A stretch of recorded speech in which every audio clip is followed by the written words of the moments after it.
Hello ladies and gentlemen, my name is Michael and you're watching Z Dog TV, where you get nothing but the best dog content. If this is your first time on our channel, kindly subscribe and hit that notification bell to get updates whenever we post new content. We are on the Copperbelt Kitwe, where we are about to visit a lady who's been breeding dogs for some time now. She's actually expecting us, so let's go.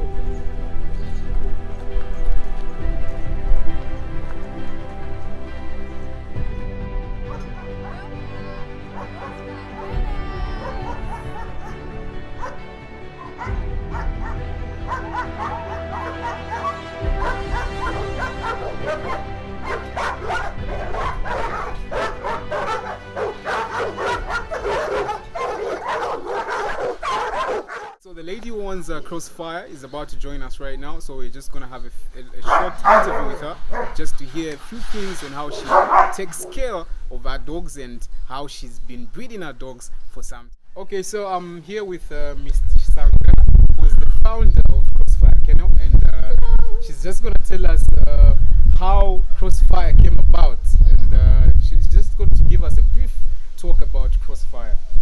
Hello, Mr. Sanga. Hi, how are you? Nice to have you. You're all welcome to Crossfire Kennel. Thank you so much for having us here. Yeah. So Tell us more about Crossfire. How did you come up with where is it coming from? oh, okay. Well, it's, I don't know if I can use the word a cliche story. It's such a cliche story because I didn't see it coming, by the way. Okay. I was not really a dog lover when I started. Oh wow. But I remember there was a time my brother was in school. Okay. So he went to a certain boarding school somewhere. So my dad asked him to say, what do you want me to get for you when you pass your year 13? He was doing his year 13 by then. So he said, I want you to get me a dog. Okay. So anyway, we just thought he was joking and all that, you know. So then the results came out and he did very well. So Dad was now under pressure to get him the dog that he promised. Oh yeah. Yeah, so then from there came Tinker. Okay. Yes, Tinker is the first dog we ever had, the dog that started Crossfire, by the way. Okay. So Tinker came and my brother went back to school. Unfortunately, there was no other person to take care of that dog. Yes, but me. And then so we had this pressure to say, Dad said, this dog was very expensive, so I'm not ready to let it go. Yeah. You're going to take care of it, you're going to feed it, and the dog, by that time we didn't have any kennels, so it was staying in the bedroom. Oh my God. So it was me and the dog in my bedroom. So the issue came up now. I couldn't handle the dog. I didn't know anything about dogs. Okay. You can imagine that. And then Mom said, don't involve me in this. I'm not involved. I don't want to have anything to do with dogs. So you just do your own thing. Don't involve me. Okay. So it was quite challenging at first. But hey, I just had to, to gather myself up, if I can say that, and start up. So at first I fed the dog for a day or two. Then the love started growing from there, I think. Okay. Yes. So the love started growing. I kept on looking after the dog. I kept on feeding it. I kept on grooming. Okay. There were times when I had no idea the dog would be sick. There's a friend of mine I always used to call. My brother introduced me to him. Okay. So I would always call him, even for the slightest thing. Yeah. I would call him, yes, because I was a newbie by then. Yeah. So I would call him to say, you know what, my dog is, even when it's not sick, I would call him, my dog is not eating today. My dog hasn't drank any water today. So you just say, no, come on, those things are normal. Just keep on checking on the dog, keep on feeding it, it will be fine. He gave me contacts of vet people. Yes. So there's this vet, he gave me his personal vet, he also assisted me with that. So we started calling him. Then a hit came now. So the dog was on hit for the first time. And I didn't know about it, you can imagine. So that hit passed. So the second one came. And I think that's where the birth of Crossfire is now coming in. Yes, so this guy comes to visit the kennels now. He came with his male shepherd, because Tinker is a female shepherd. So he came with his male shepherd, and then he just noticed the heat. When me, the owner, I didn't even know anything. Because you knew nothing about dogs. Okay. So he just says, madam, do you know that your dog is on heat? I said, it's on heat. So how does the heat look like now? So he said, no, you see, just wait. And his male now mounted on my female. Oh, wow. And that was the birth of Crossfire. Okay. That time, when the time for the dog to deliver came, I gave him a call. He came and picked up my female. He took care of it. We just used to take some food there. Oh, yeah. Yes, and all that. So the first hit, the first litter gave us about 13 puppies. Oh, wow, that's a good number. Yes, so Okay. 13 puppies. Then the first day we lost one. Oh, Yeah, but then the 12 survived. okay. So for me, I was just thinking maybe I just get to keep the puppies or I get yeah. to give them away. Then the same guy comes back again and he tells me, you know what, madam, I have a customer for you, wants puppies. And he sold me 3 puppies, you know, for 3.5. I was so excited. Yeah, yeah. And me and a very close family friend of mine, I'll introduce him later on. So we went and took the puppies and they were bought in my face. So I can make money out of it, you know. And from there, I that about it. So I said, you know what, I think this can be a bit of something. Oh, yeah. Yes, we can build this, it can become an empire. You know, since the puppies are selling, I think this is just an introduction for us. So let's start taking care of these dogs. Let's start breeding dogs. Let's find a name for it. So we sat down, and of course we had to involve my brother, Oh, who was yeah, the owner of yeah. the dog. Yeah, because he had left for school somewhere. So we involved him. So he said, I know, I think Dad brought up a name. He said Crossfire. So why Crossfire? We asked him. He said, you know, it has more life to it. And then when you look at the name itself, Crossfire, it's simply meaning, you know, the excitement, the light, you know. So that's how come now Crossfire came about. So we got that name, we put it. We said, no, this will be the name will of be our the official kennels, name, yeah. official name for our kennels, yeah. So that's how come now. We started selling, we started breeding, I started buying more dogs. Okay. So from one, How I many bought 2. dogs are you having right now? Right now I have about 8 dogs. Oh, wow. Yes. Wow. So I've been to far places. And are you doing this alone? Are you managing the dogs alone, or do you have somebody helping? No, you? I have someone helping. Okay. Yes, he's a very close family friend of ours. Okay. Yes, so we decided to bring him in because I can't manage alone. Yeah, you know, yeah. anything that you start, for Yeah. you to build up, to get somewhere, That's true. you need people to help. That's true. Of course, financially, I have my parents. Oh, yeah. They always support. My father especially is always supportive. My mom is not too much into dogs, but she cooks for them. Oh, yeah. You know, even when I'm not around, I'm not worried about the food. She'll cook, she'll prepare, but she can never go Check on the dogs and check all on that. the dogs or feed them. No, she'll just say, no, this is your job. That's Yeah. interesting. That's interesting. Yeah, so we have a family friend that helps. He's here almost every day. Okay. Yeah, so he's been with us. He's been helping. Yeah, he's just like family. So I'm sure we have people that are surprised now that how come a lady is managing to handle so many dogs right now, and Yeah. how are you managing, as in how's the discipline with dogs? How do you go about that? Because most people really fail to discipline their dogs, and would definitely overpower them, and we're having incidents where dogs are charging on people without the discipline. And how are you going about the discipline? Well, first of all, when you're keeping dogs, don't just keep them for the sake of business or for the sake of the name. Have passion. Exactly. Yes. So discipline also comes with the passion. Then from after the passion grows, you love your dogs. You get to learn. Then you get that love. You know, it's how you also communicate with your dogs. Yes. For me, it hasn't been really that difficult because of the way I relate with my dogs. Every time my dog comes, I buy a puppy. We'll be so close, I'll put it in my bedroom first, just to study its character. Yeah. Before I can introduce it to anyone, I'll first monitor how it's behaving. So it's from when it's just a little puppy, I'll know the kind of temperament it has. So even with discipline, I'll say, okay, if this dog is very rude, maybe the discipline should be a bit stiffer. You know, so that the dog also knows that, okay, this is my master, I need to obey her or him. Yes. So for me, on the part of discipline, it has been very easy. We've been doing basic trainings, you know, and anyway, Uncle Google has come in handy. Exactly. Yeah, so mostly we've done dog trainings. We've read about them. I've read about them on Google. My friend also has read about it on Google. Then from there, we start training them when they are very small puppies with treats, obviously. So when the first commands, we start with to sit, you know, to fetch, to eat, and especially when eating, a dog should know when to eat and when not to eat. There are times when you just put the food down and the dog will start charging on you and it will start eating. Yeah. But it needs to obey to say, okay, when my master puts food, Exactly. what about if the food is not It's mine? not- yes. Yes, so there are all those kind of things that come with the training. So every time there's food or I have treats, or that I used to train my dogs, every time I'll tell them a command, maybe sit. So if my dog sits, I'll give them a treat. Oh, yeah. Then I'll pet them on the head so they will know, okay, so if I do this, I'm going to get a reward at the end of it. Exactly. So them knowing there's a reward coming, they are always ready to obey. Yeah, so it's that simple. The obedience comes with treats. The obedience also comes with the love. Then they also see, even when they do something, you know, don't just say, no, therefore, Yeah. train it to Train be it. what you want What it you to want it be. to be, yeah. Yes, there are times when you're not home, and what happens?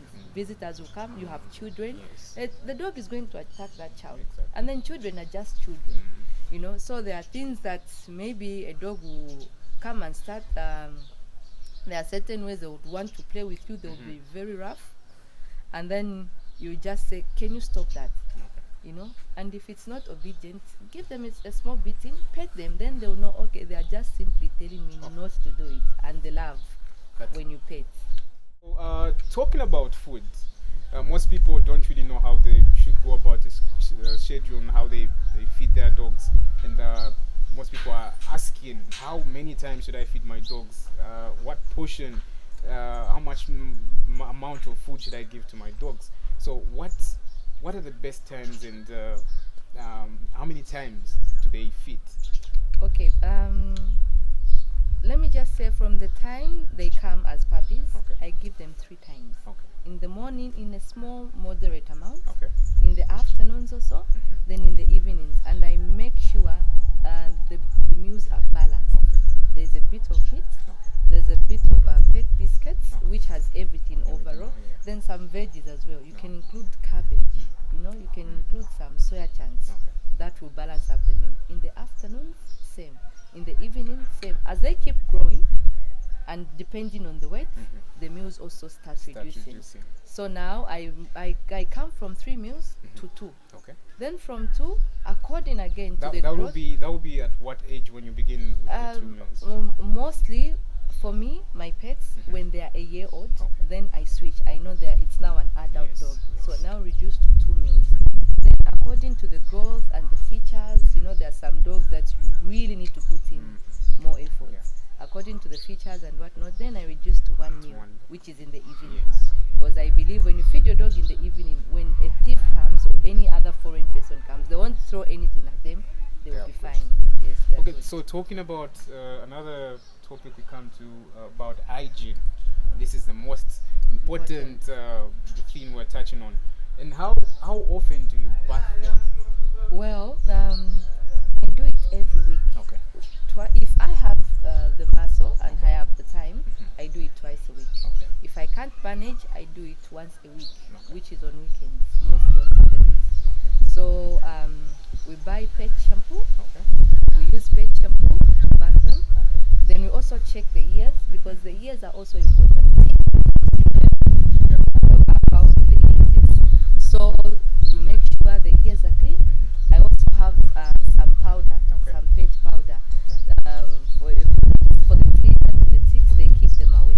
So I do that also. I'll put it in the ears and also on the coats, so that I won't have any ticks and or any bad scents. They also prevent bad odors. Yeah, so I'll also put them on the coats. Then sometimes, according to the weather, like the rainy season, the bathing is more consistent. So I will sometimes even go up to 3 times a week. Yes, looking at the weather. If the weather is fine, it's a sunny day, we'll do it. If that week has some good temperature, so we'll do it maybe 3 times. Then we also do dip. In the 3 times, there's also dipping involved. Yes. So we dip the dogs to prevent the fleas and to also chase them away. So we do the dipping to the dogs, and we also spray the yard. So we have a sprayer. So in that sprayer we try and mix the dip. Then we spray the kennels. We also spray the yard. So usually we prevent flies, prevent also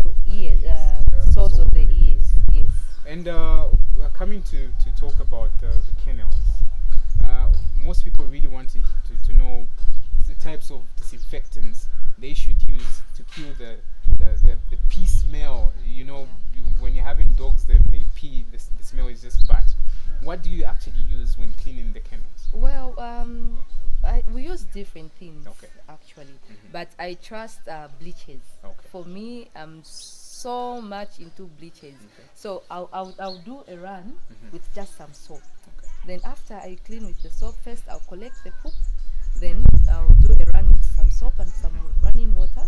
Then I'll make a formula of bleach Okay. in my sprayer. Then spray the kennels. I'll spray even the walls. Oh, yeah. I'll spray the walls. I'll spray the floors. I also spray where I throw the poop to prevent that bad odor. You know, it's not just about me. It's also Exactly. about my neighbors. I need to Neighbors. keep the peace.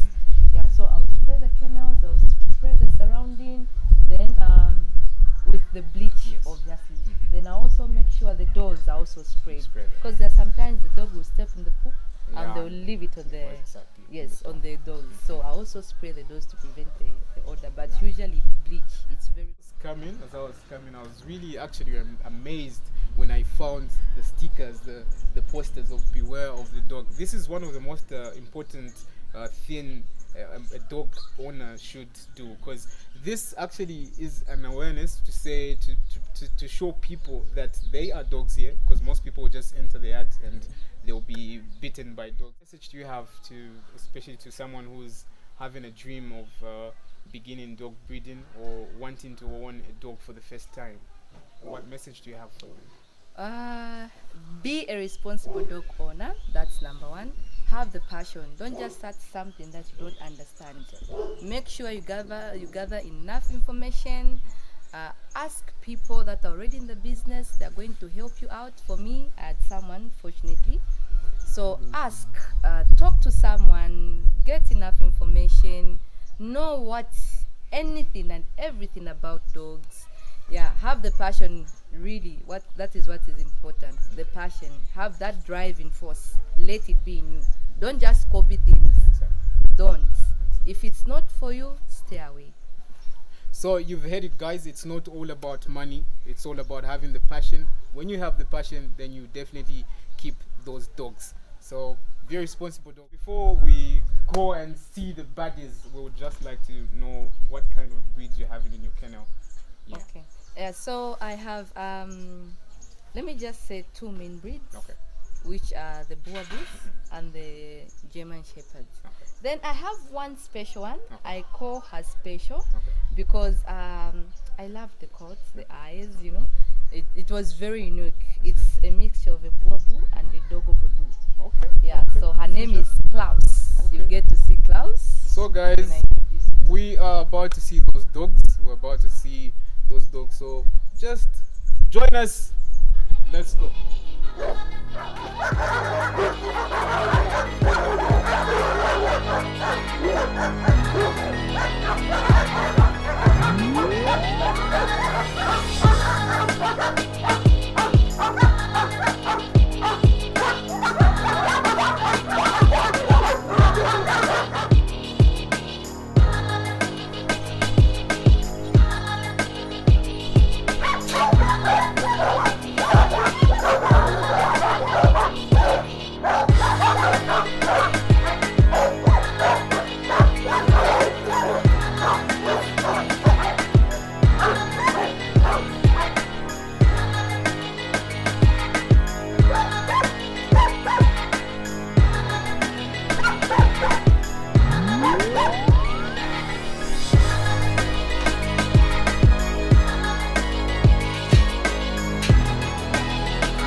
and gentlemen, you've seen it for yourself.